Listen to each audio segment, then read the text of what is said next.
Hello students, I hope you all are fine and doing well. So today we are going to discuss the chapter number 1 of your geography book, okay, and that is about our country, the country in which we live, okay, and that is India. So the chapter is India, size and location. I hope the title makes it clear that in this chapter we are going to discuss about India, its size and location. We'll also study about the location, the strategic importance of the location of India, okay, in Asia and over the head of the Indian Ocean. We'll also study about the relations of India with the other countries of the world, okay, and at last we'll study about India's neighbors, okay. So, come on, let us start the chapter.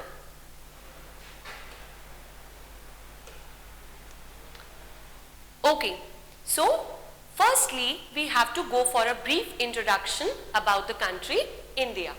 And India is one of the ancient civilizations. Okay, India is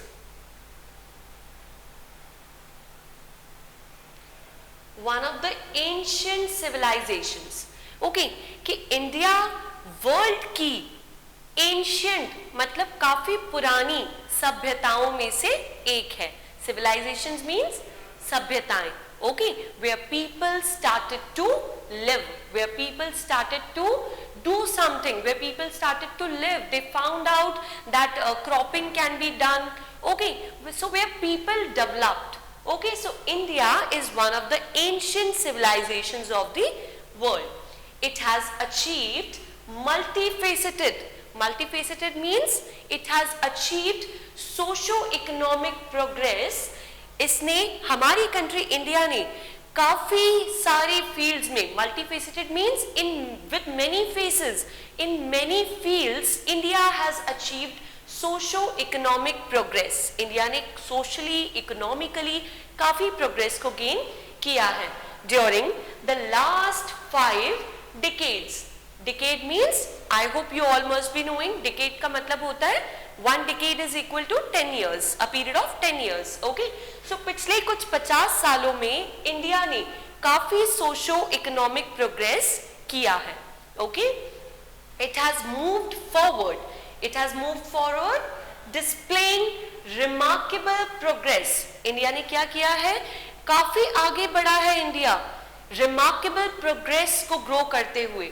okay, remarkable progress show की है in the field of agriculture. कौन कौन से field में? Agriculture. Agriculture means the science of growing crops and even rearing livestock. Okay, industry जो कि आप सब जानते होंगे, एक ऐसा सेक्टर जिसमें काफी सारे गुड्स मैन्युफैक्चर किए जाते हैं. उस इंडस्ट्रियल सेक्टर में भी इंडिया ने काफी रिमार्केबल प्रोग्रेस शो की है. Okay, and even technology.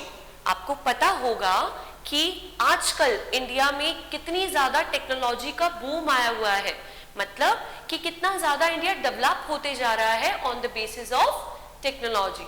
Okay, so and overall economic development. Okay, और इंडिया ने पूरा क्या अचीव किया है ओवरऑल? अगर हम इंडिया के ओवरऑल बात करें तो it has achieved economic development. Economic development means we have made a progress in the matters of our GDP, our growth rate has increased, we have clamped down on the problems of poverty, unemployment, etc. Okay, now India has also contributed significantly. India ने significantly काफी अच्छे amount में और किस चीज में contribute किया है? To the making of world history. World की हिस्ट्री बनाने में भी इंडिया का काफी ज्यादा योगदान रहा है. ठीक है, वर्ल्ड की हिस्ट्री बनाने में मीन्स वर्ल्ड के जितने भी रिकॉर्ड्स हैं, जो भी हमारी एंशिएंट हिस्ट्री है, उसमें भी इंडिया का काफी कंट्रीब्यूशन रहा है. Okay, so let us move further and study about the other facts related to our country.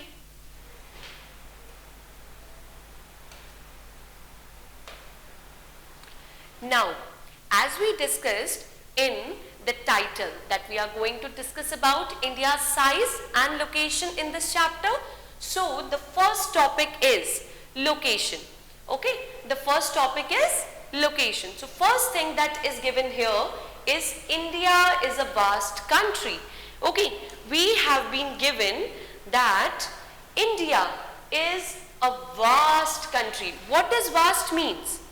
What does vast mean? Vast means it is a huge country with a lot of people, with a large area and with different species of plants and animals.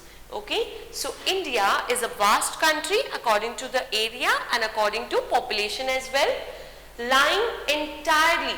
Okay, so now this thing you have to keep in mind that India completely lies in the northern hemisphere. Now just recall what is a hemisphere. You must have studied in your junior classes. Okay, in classes 6, 7, 8 we all have studied that a globe is a model of the earth, and for our convenience the globe is divided by the 0 degree latitude, that is equator. It is divided into two halves and those two halves are called the northern hemisphere and the southern hemisphere. Okay, so India completely lies in the northern hemisphere.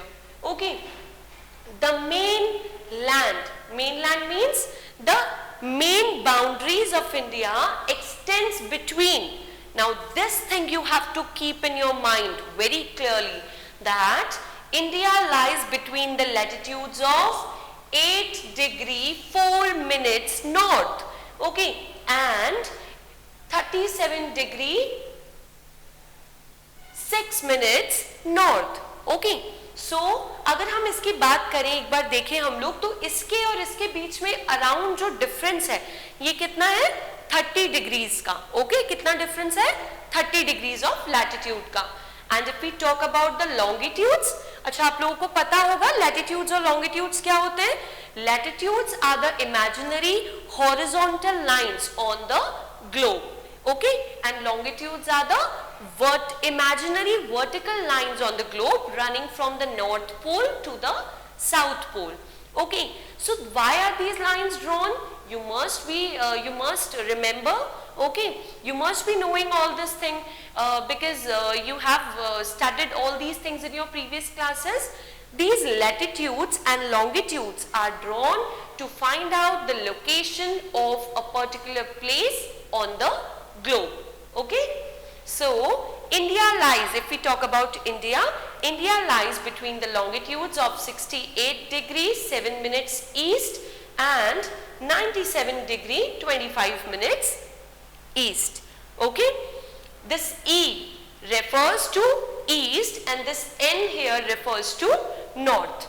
Okay, now the Tropic of Cancer, second fact that is given here is that the Tropic of Cancer divides the country. Which country? India. Yes, divides the country into almost two equal parts. Okay, now Tropic of Cancer. What is this Tropic of Cancer? It is a latitude on the globe. Okay, it is also an imaginary line. It is a latitude on the globe which passes its value is 23 degree 30 minutes north. तो ये जो tropic of cancer है ये India से पास होके निकलती है and it divides the country.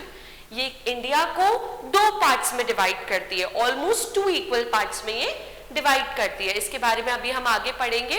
It runs through some states. Okay, so to the south east, India के साउथ ईस्ट और साउथ वेस्ट की अगर हम बात करें of the mainland. Okay, आपको पता होगा कि इंडिया का जो साउथ सदर्न पार्ट है it is a peninsula. Okay, the southern part of India is a peninsula and this part, this is south. Okay, this part is called south east and this part is called south west. Okay,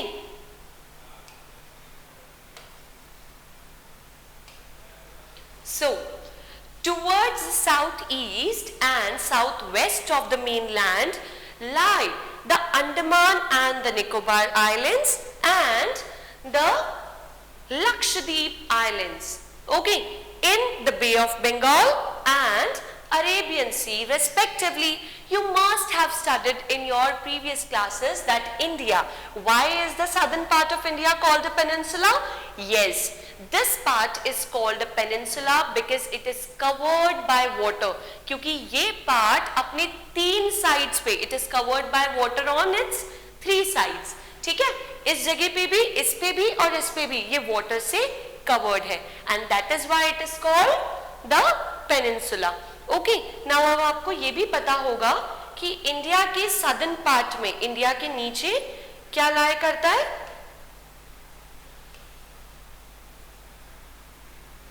Indian ocean. ठीक है, आपको पता होगा कि यहाँ पे लाया करता है इंडियन ओशियन. अगर हम इधर की बात करें तो यहाँ आता है हमारा बे ऑफ बंगाल. क्या आता है यहाँ पर? बे of Bengal towards the southeast. Okay, and if we talk about this area, that is the southern area, here lies the Arabian Sea. Okay, the Arabian Sea lies here. Okay, so in this Bay of Bengal, in this region or in this water body, Andaman and Nicobar Islands are situated.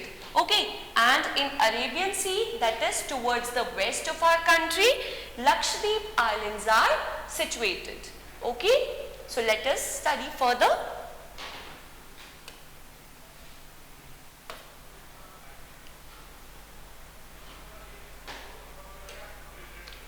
Okay, so now here you can see a map, okay, which is showing India in the world. You can see that there are different continents which are marked with different colors and we can see that this is India. Okay, we can see that this is our country India. It lies in the continent of Asia. In which continent does it lie? Yes, Asia. And we can also see that India कहाँ lie कर रहा है? Asia के southern part में. Okay, so we can say that India is a southward extension of the continent of Asia. Okay.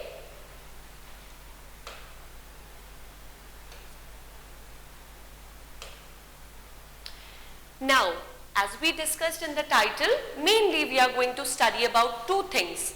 Okay, that is the location of India in the world and the size of India.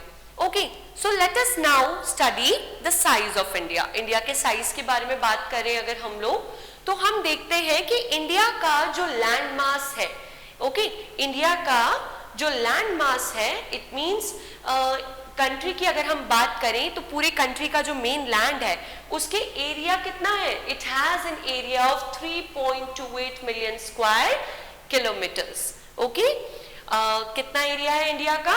3.28 million square kilometre. जब आपके questions आते हैं तो आपको पूरा ये लिखना पड़ेगा. ठीक है, ऐसे नहीं आपने मिलियन स्किप कर दिया, स्क्वायर स्किप कर दिया या किलोमीटर स्किप कर दिया. Okay, it will be wrong then. Okay, so India's total area, India के टोटल एरिया की अगर हम बात करें तो इंडिया का जो टोटल एरिया है it accounts for about 2.4% of the total geographical area of the world. पूरे वर्ल्ड के टोटल एरिया में से इंडिया का एरिया कितना काउंट होता है? 2.4%. Okay, from the figure, okay, now अभी जो हमने फिगर देखा था उसमें से हमने देखा it is clear that India is the 7th largest country of the world. Okay, हमने देखा था कि इंडिया एक अच्छा खासा एरिया ऑक्यूपाई कर रहा है. Okay, and this thing, these small facts are important for your objective type questions and you have to keep them in your mind that India is the 7th largest country of the world. Okay, now India has a land boundary. India की land boundary जो है वो कितनी है? It is 15,200 kilometers. Land boundary means अभी हम लोगों ने देखा था इंडिया की जो शेप है, जो उसकी बाउंड्रीज है, लैंड बाउंड्रीज, वो कितनी है? 15,200 kilometers. And if we talk about the length of its coastline, अब बच्चों आप लोग जानते हैं coastline क्या होता है? Coastline is the boundary where land and ocean or any water body meet. ठीक है, जो कोस्टल जो किनारा होता है ना हमारा, उसको कोस्ट लाइन कहते हैं. क्यों? क्योंकि वो ऐसी लाइन है जहां पे लैंड और वाटर बॉडी मिलते हैं. ठीक है, तो अगर हम इंडिया की कोस्ट लाइन की बात करें, जैसे कि हमने देखा था कि इंडिया इज अ पेनिनसुला, तो उसका पूरा जो नीचे का पार्ट है that is coastline on the mainland. ठीक है, अगर हम कोस्ट लाइन की बात करें तो उसमें अगर हम लोग अंडमान और निकोबार और लक्षद्वीप आइलैंड्स, जो कि 2 main important groups of islands हैं, कहाँ के? इंडिया के. ठीक है, तो इनको अगर हम जोड़े तो इंडिया की जो कोस्ट लाइन है it is 7,516.6 kilometres. Okay,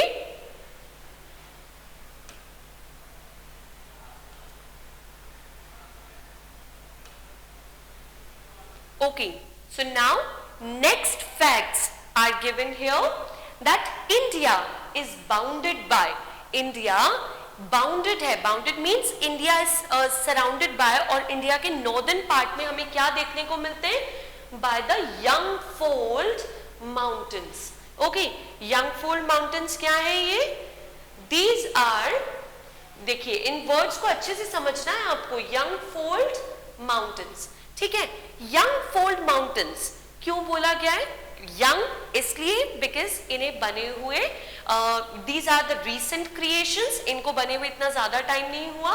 okay, and fold mountains क्यों कहा जा रहा है? Because these mountains are formed because of the folding activity. ये माउंटेन्स फोल्डिंग एक्टिविटीज की वजह से बने हैं, जिसके बारे में आप नेक्स्ट चैप्टर में that is physical features of India जब हम पढ़ेंगे तो उसमें हम लोग देखेंगे.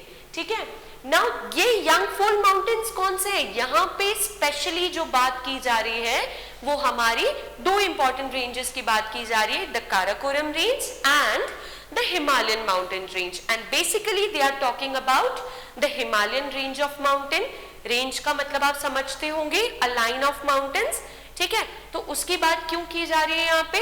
क्योंकि आपको पता होगा Himalayan range of mountains is the longest and the largest and even the highest range of mountains in the world.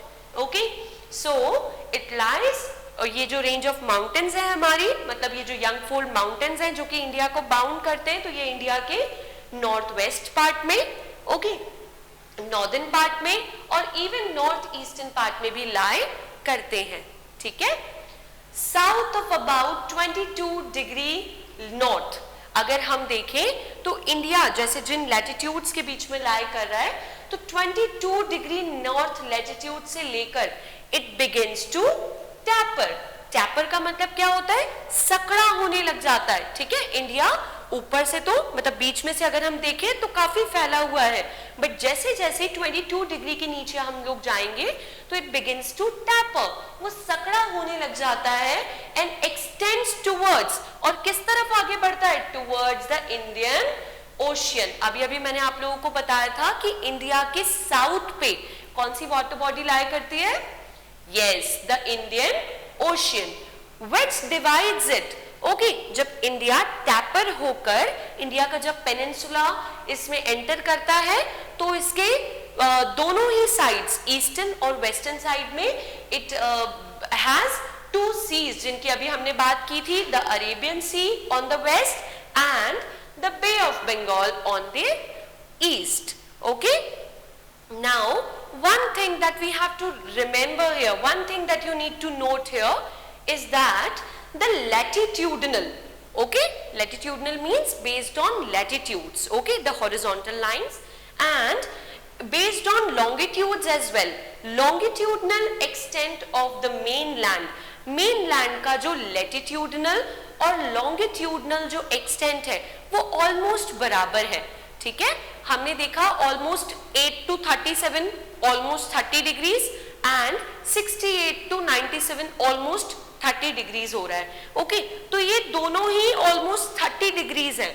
ठीक है, बट डिस्पाइट दिस फैक्ट पर ऐसा होने के बावजूद भी जो ईस्ट वेस्ट एक्सटेंट है it appears to be smaller than the north west north south extent.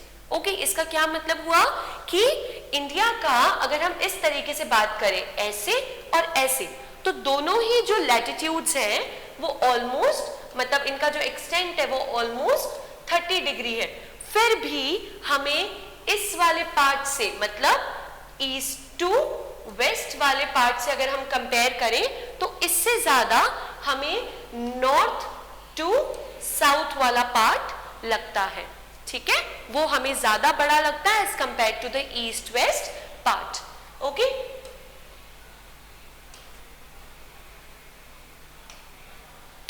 Now from Gujarat, अब एक बहुत ही इंपॉर्टेंट टॉपिक हमारा यहाँ पे कवर होने वाला है। ठीक है, जो अभी उसका इंट्रोडक्शन पढ़ते हैं हम लोग कि एक फैक्ट हमें यहाँ पे दिया हुआ है कि फ्रॉम गुजरात, ठीक है, from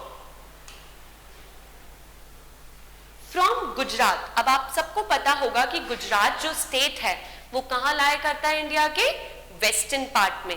okay, that is Gujarat to Arunachal Pradesh. Arunachal Pradesh कहाँ लाया करता है?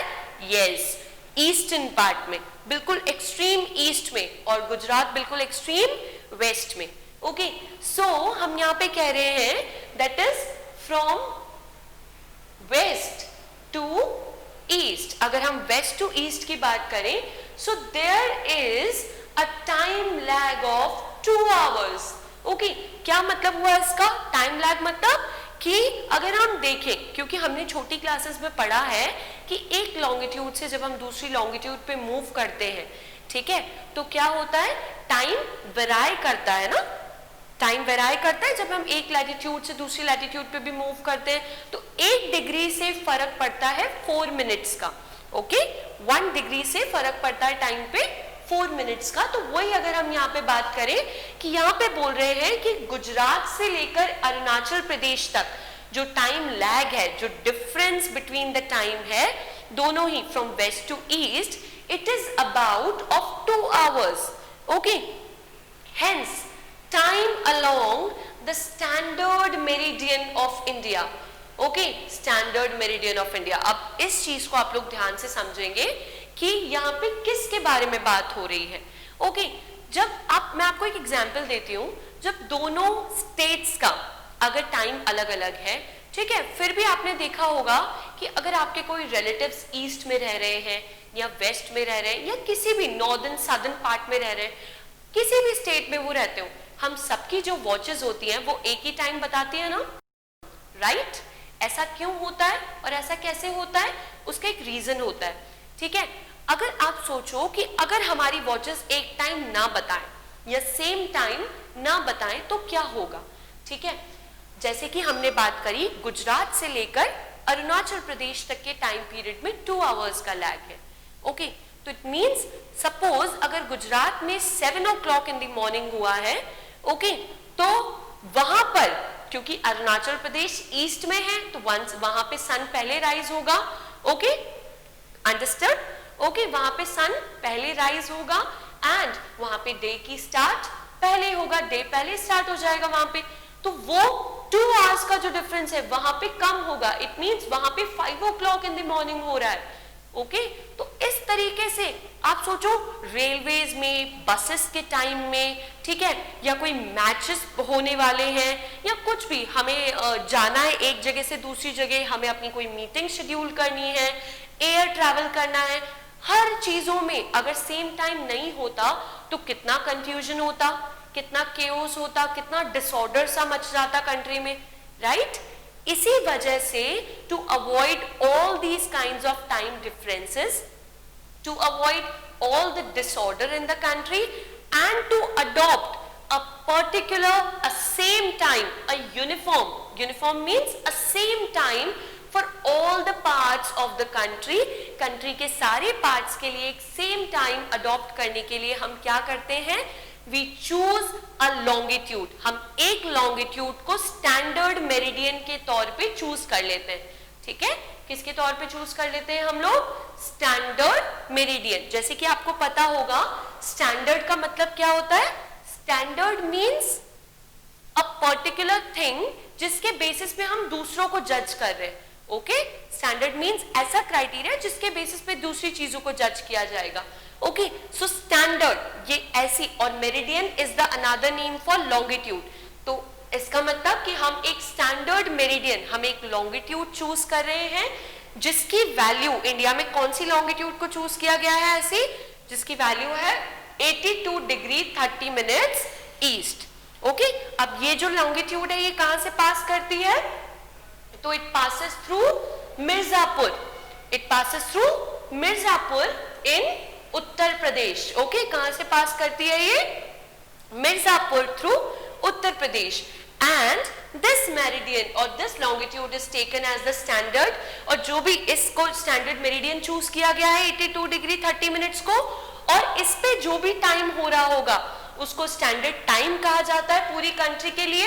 ठीक है, इसका मतलब क्या हुआ कि इस लॉन्गिट्यूड पे जो टाइम एग्जैक्टली हो रहा होगा वो टाइम पूरी कंट्री में अडॉप्ट किया जाएगा. तो समझ में आया, हमारी सबकी वॉचेस एक ही टाइम क्यों बताती हैं. ओके, सो नाउ एक चीज यहाँ पे बहुत ध्यान देने वाली है कि जो लैटिट्यूडिनल एक्सटेंट होता है हमारा, ठीक है, अभी हमने बात की थी जो लैटिट्यूडिनल एक्सटेंट है हमारा, it influences means it affects the duration of the day and night. जो हमारा latitudinal extent होता है from west to east, it affects the duration of day and night. ये day और night के duration को affect करता है. जबकि मतलब कब ये affect करता है? जब कोई भी person साउथ से नॉर्थ में ट्रैवल करेगा. Like if we travel from Kanyakumari to Kashmir, we will experience differences between day and nights, the duration of day and nights. Okay,